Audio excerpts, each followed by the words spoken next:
तालुक्यामध्ये उतरोली या गावी विक्रम गायकवाड या तरुणाचा बौद्ध तरुणाचा निर्मूल हत्या जातीय द्वेषातनं झाली आणि त्या अनुषंगाने संपूर्ण महाराष्ट्रभर या भोर तालुक्यातील आंबेडकरी चळवळीचे सर्व पक्षाचे नेते कार्यकर्ते प्रथम प्रवीण ओवाळ यांचे मनपूर्वक आभार व्यक्त करते। प्रवीण ओवाळ यांनी त्या दिवशी घटना घडलेल्या दुसऱ्या दिवशी ताई मला सगळा विषय सांगितला।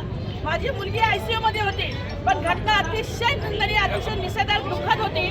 मी लोगोलग तात्काळ या ठिकाणी आले आणि या ठिकाणी सर्व पक्षाचे नेते प्रवीण दादा आणि सगळे महेंद्र दादा हे सगळे सागर दादा म्हणून ह्या सगळ्यांनी अतिशय ताकदीने या कुटुंबाच्या पाठीशी उभे राहिले आणि या कुटुंबाला मानसिक बळ दिला, सामाजिक बळ दिला, सर्व राजकीय पक्षाला जागृत केला, सर्व भीम अनुयायांना सूचक संकेत दिला।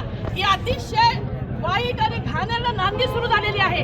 या नांदीला आळा बसवण्यासाठी समाज म्हणून संविधान प्रेमी असतात, जो मानवी मूलभूत हक्कांना मानतो, त्या सर्व बुद्धिजीवींना इथे आवाहन केलं आणि आज या कृती समितीच्या वतीने आज भोर तालुक्यामध्ये शांततेच्या माध्यमातून सूचक इशारा पोलीस प्रशासनाला आणि सूचक इशारा जातीय द्वेष करणाऱ्याला दिलेला आहे की या अन्याय खपून घेतला जाणार नाही आणि ह्या अन्यायाला जर वाचा फोडण्यामध्ये पोलीस प्रशासन कमी पडलं तर आंबेडकरी अनुयायी अतिशय हिंसक अतिशय उग्र स्वरूपाचं आंदोलन आगामी काळात उभा केलं जाईल।